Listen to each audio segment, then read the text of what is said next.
రాష్ట్రాల్లో సంచలనం సృష్టించిన సుగాలి ప్రీతి కేసు విచారణను సీబీఐకి అప్పగించింది ఏపీ సర్కార్. ఈ మేరకు హోంశాఖ ముఖ్య కార్యదర్శి విశ్వజిత్ ఉత్తర్వులు జారీ చేశారు. 2017 ఆగస్టులో కర్నూలు తాలూకా పోలీస్ స్టేషన్లో కేసు నమోదు కాగా గత వైసీపీ ప్రభుత్వ హయాంలో కేసు విచారణ ముందుకు సాగలేదన్న విమర్శలొచ్చాయి.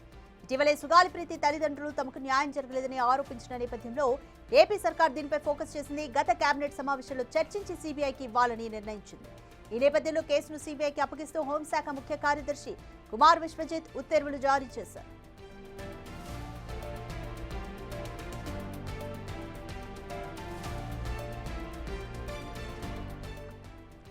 మోర్ డీటెయిల్స్ మా ప్రతినిధి శివ అందిస్తారు. రైట్ శివ, ఎటకెలకు సుగాలి ప్రీతి కేసును సీబీఐకి అప్పగించారు. సో సుగాలి ప్రీతి పేరెంట్స్ ఏమంటున్నారు?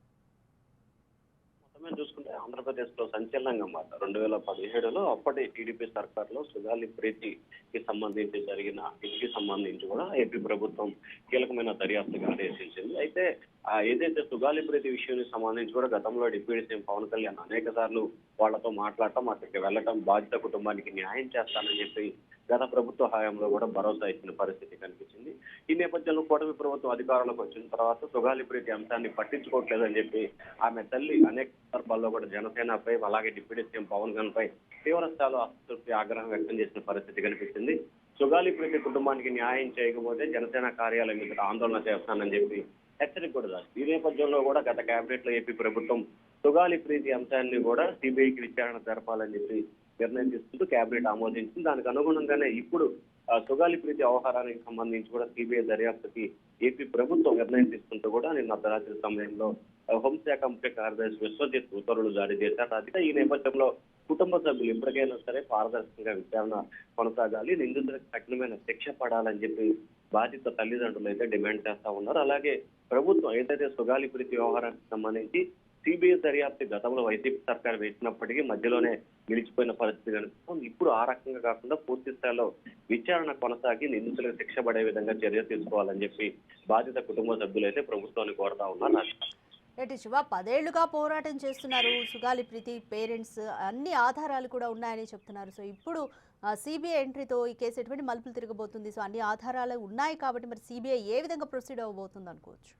ఖచ్చితంగా ఇప్పటికే 2017లో కర్నూలు తాలూకా పోలీస్ స్టేషన్ లో నమోదైన కేసుకు సంబంధించిన పూర్తి వివరాలను ఆధారం ఈ కేసుకు సంబంధించి పోలీసు వద్ద ఎటువంటి వివరాలు ఆధారాలు ఏవైతే ఉన్నాయో వాటన్నిటిని కూడా పూర్తి స్థాయిలో సిబిఐకి అప్పజెప్పాలని చెప్పి ఉత్తర్వుల్లో పేర్కొనడం జరిగింది. సో ఖచ్చితంగా ఎవరైతే ఈ అంశానికి సంబంధించి కూడా ఇప్పటివరకు పోలీసులు ప్రాథమిక దర్యాప్తు పూర్తి చేసిన పరిస్థితి కనిపిస్తుంది. ఇప్పుడు సిబిఐ దర్యాప్తుకి ఆదేశించిన నేపథ్యంలో ఖచ్చితంగా కేసులో కీలకమైన పాత్రధారులు, సూత్రధారులు ఎవరు ఈ ఘటనకు పాల్పడ్డారు, ఈ ఘటన గల కారకులు ఎవరు అనే దానికి సంబంధించి పూర్తి స్థాయిలో క్లారిటీ వచ్చే అవకాశాలు కనిపిస్తా ఉన్నాయి. ఖచ్చితంగా నిందితులు అయితే ఐడెంటిఫికేషన్ చేసి వారికి శిక్ష పడే విధంగా సిబిఐ చర్యలు తీసుకునే అవకాశాలు అయితే కనిపిస్తుంది. కానీ సిబిఐ ఈ కేసును ఎన్ని రోజుల్లో దర్యాప్తు చేస్తుంది, ఎప్పటికి పూర్తి చేయబోతుంది అనే దానికి సంబంధించి కూడా కొంత టెక్నికల్, ఎందుకంటే 2019లో వైసీపీ సర్కార్ అధికారంలోకి వచ్చినప్పుడు సిబిఐ కేసుల పరిస్థితి కనిపించింది. కానీ కొన్ని సాంకేతిక కారణాల నేపథ్యంలో దర్యాప్తు మధ్యలో నిలిచిపోయింది. కాబట్టి ఇప్పుడు సిబిఐ దర్యాప్తు ఏ రకంగా కొనసాగబోతుంది అనే ఉత్కంఠ కొనసాగుతా ఉంది. Radhika, thank you Shiva.